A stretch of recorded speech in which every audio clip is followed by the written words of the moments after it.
Just a quick YouTube I'm making about fig cuttings, growing fig bushes from cuttings.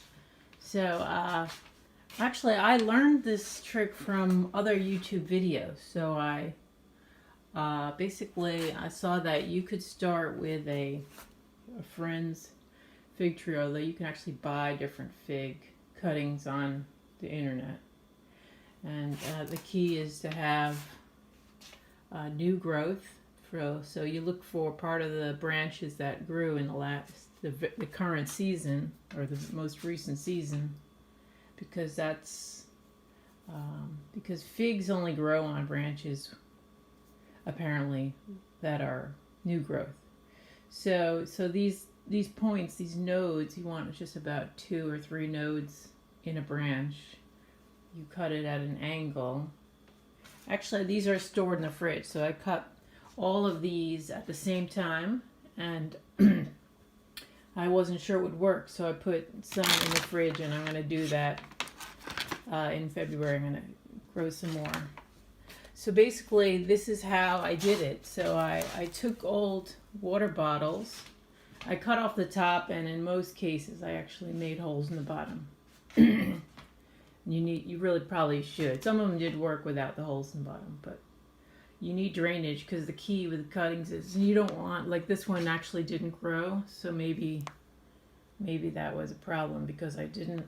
But it did grow roots, but it didn't sprout. So what you'll notice, the nice thing about clear plastic bottles, individual. So actually, what I did at first was, so you never believe anything you learn on YouTube. So what I saw at first was a man who had all his cuttings in the same bucket, and he covered it with a bag for 3 weeks, put it under his porch, and it grows roots. And you can tell when you tug on it, it doesn't, after 3 weeks, that there's roots, because it doesn't come right out of the soil. But the problem with that method was that all the roots were connected together. In fact, this one had a huge root base. That was in August, July, August, September, October, November. So in 4 months, this one still, because I had to rip all the other sticks around it, it ruined it. It's damaged its root base, and I could tell it's not dead yet, so, because it's still green at the ends. So I have a feeling that once it recovers, it's a long recovery, it will grow again. But putting them all together, even though that YouTube had a lot of views, probably wasn't a good idea, because all the roots get really hurt when you have to put them out and separate them. So I found better was to put it in individual bottles. Let's see if we can get some light on the roots here. So the first thing that comes out, you'll see, is the root structure. And the key also is the type of soil. Now, one of the popular fig YouTubers said not to use this very lightweight stuff called cocoa coir. I don't know how to pronounce it, but it's very, very lightweight. It's got perlite in it. And it's usually for growing flowers in. But the problem, as she said, is when she transplanted them. So they grow great, and maybe you get 80% of your sticks are gonna sprout leaves in the cocoa coir. But her problem was transplanting them, and they would die because the root ball falls apart very easily because the soil isn't very sticky. So unlike tomato plants, which you do not transplant when they're wet to larger pots, I found that if you wet this and then you clip down the plastic, and you very, very carefully make sure that you keep the root ball all together. You clip it down, and it's wet, and you hold it together, and then you put it in a new pot, like I did with these, with real soil added around the root ball, that they did transplant fine. So, when I do this again, I will again use cocoa coir. I'll just be very careful when I take the root ball out. So you can see, it just grew a really great leaf on top. And and it looks like it might grow a new one right there at the base. So that's where they grow branches, always at those bends. So here's, oh my gosh, I just noticed that that this one is actually starting to grow a fig on it. Look at that. Oh my god. So another key. So basically with plants, it's about soil, water drainage, light, and aeration. So here you have these grow lights. Here I sophisticatedly taped them with duct tape to my countertop. So, you know, pretty low tech, and every now and then that light falls down. I have to retape it. There's another kind of lights. Sticks are not very strong. There's not a lot of watts, but these little cheap things that you can also clip on your countertop. Now these grew actually okay over 3 months without the special light. I was just using the regular LEDs that are built under my countertop, but that wasn't that fast, and it did definitely, growth picked up when I started to use the grow lights, which are enriched for blue lights. So with plants that are in their vegetative phase, they're not flowering or fruiting, they do better when the light's enriched with blue. So your average light that you have in your kitchen is probably just a balance of red and blue. The other thing that's really key is a ventilator fan with a heater. Now this one has a timer on it, so when I turn it on, I set the timer immediately so it doesn't go more than 3 hours, because you don't want a house fire. Not to mention it burns a lot of fuel. So figs grow best at around 72 degrees. No one really can afford to keep their house that warm in winter. So every morning I'll turn it on for 3 hours, and every night before I go to bed, maybe once in the day. So that extra warmth and the ventilation is very key, because I noticed that over the soil early on without ventilation that you can get mold and fungus growing, and then sometimes the leaves pick up that fungus. So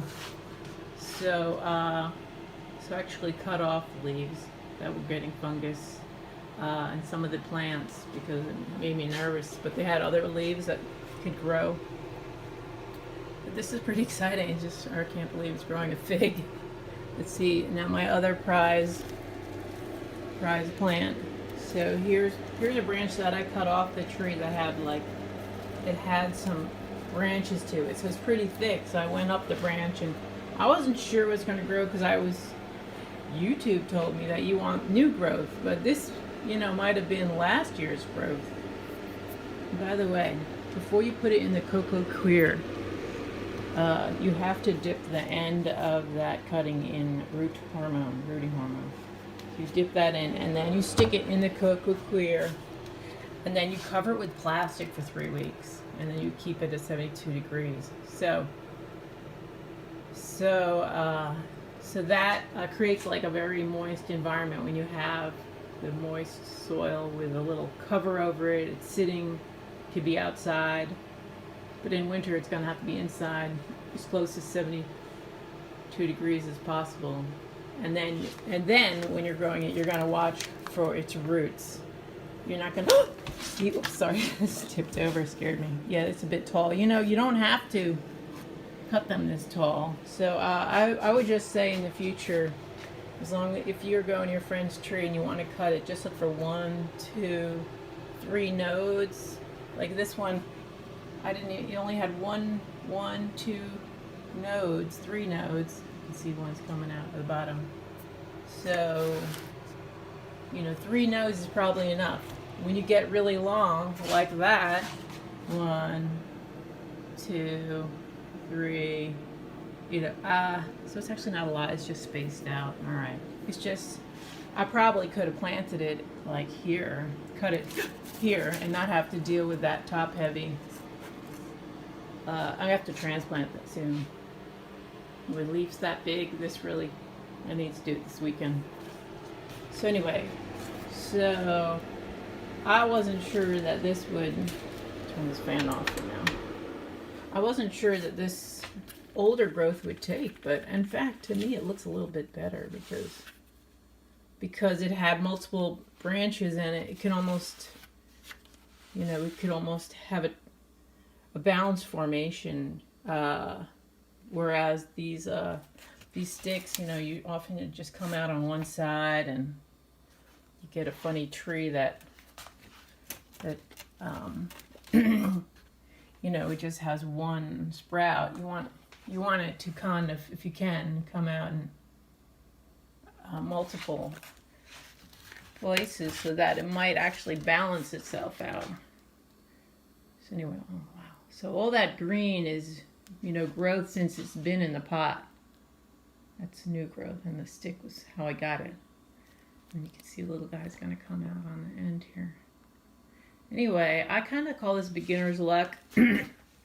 I love to eat figs, and I always fantasize about, you know, because you see neighbors with their fig trees, and I mean, I think maybe this will survive to the ground, but in any case, just in case, I'm going to start a few. I'll make a video when I just start this from the ground up, from the beginning, so you can see how it goes, and I'll time lapse it. But I just thought that this was pretty cool, and in case they all die, I better make a video of that little baby fig there.